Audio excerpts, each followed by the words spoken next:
साथ है, मोदी जी मत घबराना, दलित पिछड़ा के साथ है, मोदी जी मत घबराना, दलित पिछड़ा के साथ है, मोदी जी मत घबराना, ईट से ईट बजा देंगे, जो अधिकार हमें छीनेगा सबको बर्दाश्त बिछा देंगे।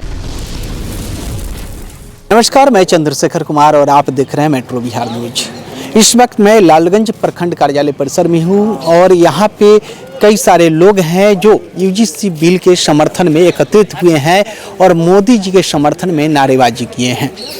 इन लोगों का कहना है कि जब स्वर्ण जातियों को ईडब्ल्यूएस का लाभ मिला तो हम लोग विरोध नहीं किए, लेकिन स्वर्ण जाति वाले आज जब यूजीसी का लाभ दलित, महादलित, पिछड़ा वर्ग के लोगों को मिल रहा है तो ये लोग विरोध कर रहे हैं। अगर ये लोग विरोध कर ये बिल वापस करवाएंगे तो हम लोग सड़क पे उतर जाएंगे।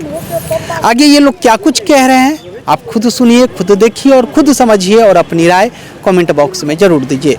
ये अभी जो विजय जी आरोप लगाए हैं कि दलित, पिछड़े, अति पिछड़ों के बच्चों के साथ यूनिवर्सिटी में, बड़े कॉलेजों में भेदभाव किया जाता है, कितना सच्चाई है इसमें? आप तो काफ़ी जगह गए हैं। बिल्कुल, अभी आप लोगों को याद होगा कि हमारे एक साथी थे रोहित बेमुल्ला, जातीय शोषण के कारण उनको आत्महत्या करने पर ये लोग मजबूर कर दिए यूनिवर्सिटी में और उनको आत्महत्या करना पड़ा।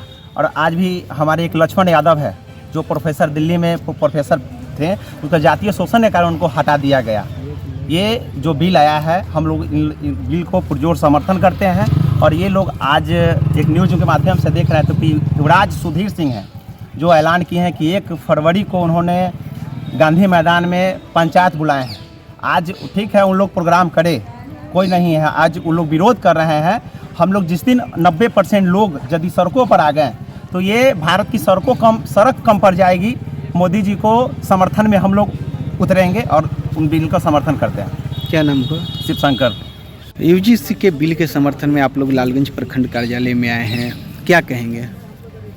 यूजीसी का बिल ये कोई पॉलिटिकल बिल नहीं है। लोग इसको राजनीतिक नज़र से देख रहे हैं, जो भी सबका देख रहे हैं वो गलत है। ये 10 साल के संशोधन के बाद कई छात्रों का जो अमानवीय व्यवहार हुआ यूनिवर्सिटी में, जो हमारे भाई देशमुख भाई जी ने बताया कि रोहित बेमुल्ला जो आत्महत्या करी, उनके साथ इस तरह के अमानवीय व्यवहार हुआ, तो जिससे आत्महत्या की। तो ये सुप्रीम कोर्ट में जब ये मैटर गया तो वहाँ से कमेटी का गठन हुआ, उसके बाद इस पर काज हुआ। उसके बाद जो रिपोर्ट आया, एक रिपोर्ट के बाद संसद में 30 सांसदों की एक कमेटी बनी और इस बिल को लाया गया। तो ये बिल किसी तबके के विरोध में नहीं है, ये मानवता के सपोर्ट में बिल लाया गया है।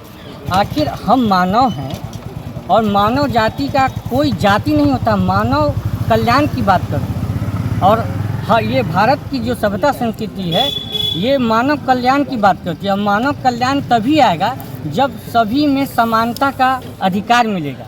और इस बिल का यही मोटो है कि जो ओबीसी हैं, एससी एसटी बच्चे हैं, उनके साथ जातीय भेदभाव न किया जाए। और यूजीसी जो है, विश्वविद्यालय ग्रांट कमीशन जो है, एक कमेटी है जो कॉलेज यूनिवर्सिटी को फंड देती है यूनिवर्सिटी के डेवलपमेंट के लिए और देख रेख भी करती है कि इस तरह के कोई मामला तो नहीं है, किसी बच्चे का विरोध, किसी छोटी जाति के बच्चों के साथ जो अमानवीय व्यवहार तो नहीं हो रहा है। तो 118% इस 10 साल के बीच में ये केसेस बढ़ गए थे, तब जाके इस बिल को लाया गया है। लोग ये कह रहे हैं कि ये यूजीसी बिल आने के बाद हरिजन एक्ट की तरह झूठे केस में लोग फंसाएंगे, बच्चों की भविष्य जो है खराब करेंगे। तो हरिजन एक्ट की तरह अगर झूठे केस में फंसाएंगे तो हम केस को तो देखें, कहीं ना कहीं हरिजन एक्ट कब लाया गया था?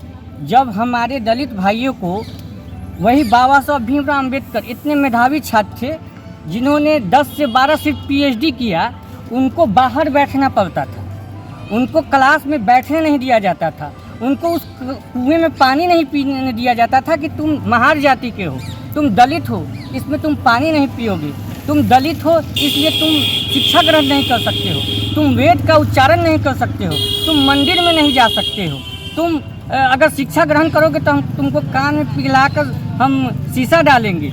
और इस तरह का अमानवीय व्यवहार किया जाता था।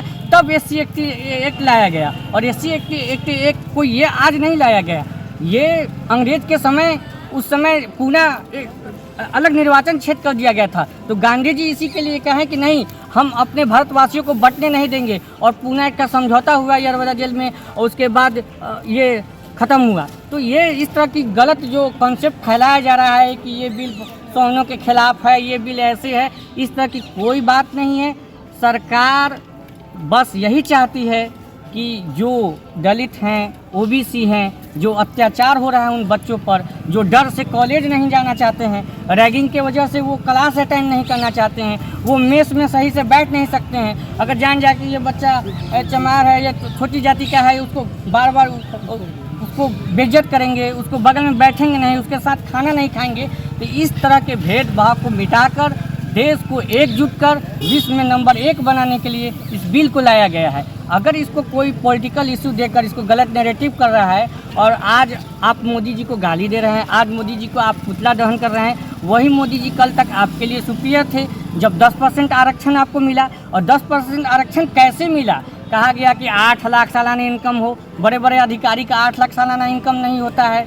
और आपके पास 8 बीघा कितना ज़मीन हो, इतना स्क्वायर फीट में अगर घर हो, तो बड़े बड़े लोग का उतना नहीं रहता है। तो आप 10% आरक्षण पूंजीपति होकर, अच्छे वर्ग के होकर भी EWS में आकर आप अच्छे कॉलेज में एडमिशन ले रहे हैं, IIT कॉलेज में जा रहे हैं, आप NIT ले रहे हैं, डॉक्टर का मेडिकल सीट ले रहे हैं। OBC का जो सीट था उसमें जो बच्चे छट जा रहे हैं, लेकिन EWS के कारण जो स्वर्ण जाति के लोग हैं वो चले जा रहे हैं। उस समय तो कोई OBC विरोध नहीं किया। क्या नाम हुआ आपका? मेरा नाम सुल्तान अहमद है। UGC बिल को लेकर पूरे देश में हंगामा चल रहा है, लोग तरह तरह के बयान चला रहे हैं।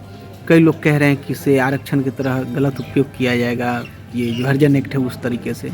आपका क्या राय है? देखिए, समानता और एकरूपता अगर सरकार दे रही है तो इसमें किसी भी प्रकार की बेचैन होने की ज़रूरत नहीं है, चूँकि होना चाहिए सबों को समानता, इक्विवेलेंट होगी।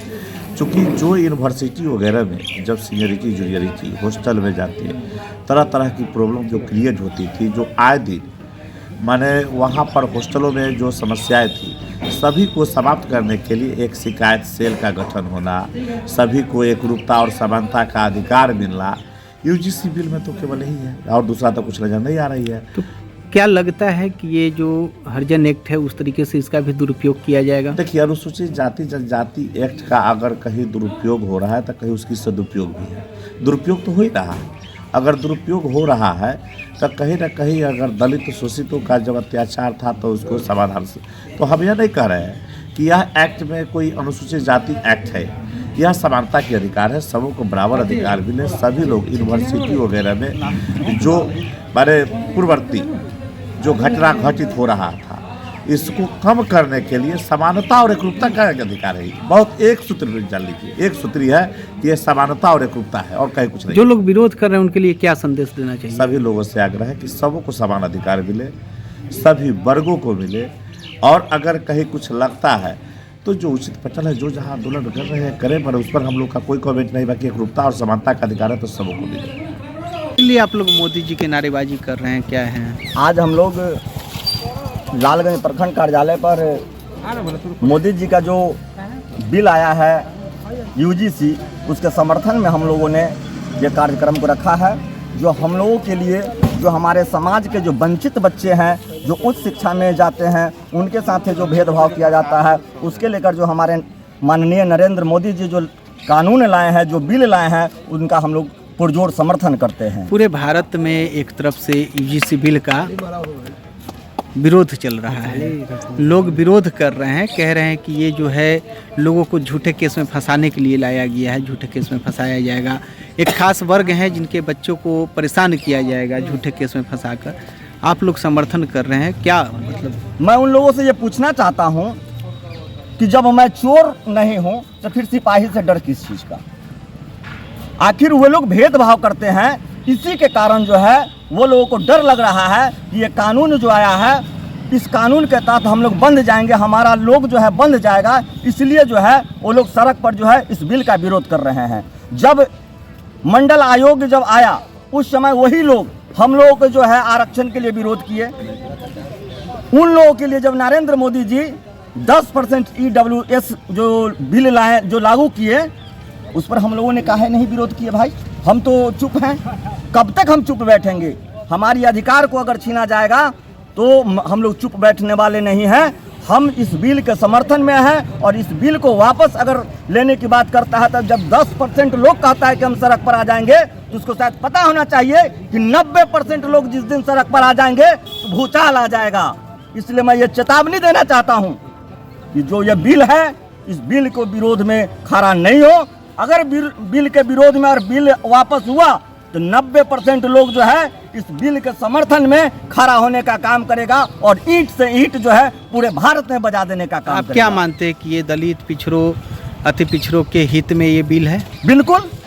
आज भी हमारे जो है समाज के लोग उच्च शिक्षा प्राप्त करने के लिए यदा कदा लोग पहुंचते हैं और वैसे लोगों को उस कैंपस में, क्योंकि हमारा समाज आज भी पूर्ण रूप से जो है संपन्न नहीं है, पिछड़ा हुआ है, आज भी है। कुछ हिम्मत जुटा के बच्चे जो हैं उच्च शिक्षा प्राप्त करने के लिए यूनिवर्सिटी में जाते हैं और उनके साथ भेदभाव होता है। क्या नाम हुआ आपका? विजय कुशवाहा मेरा नाम हुआ।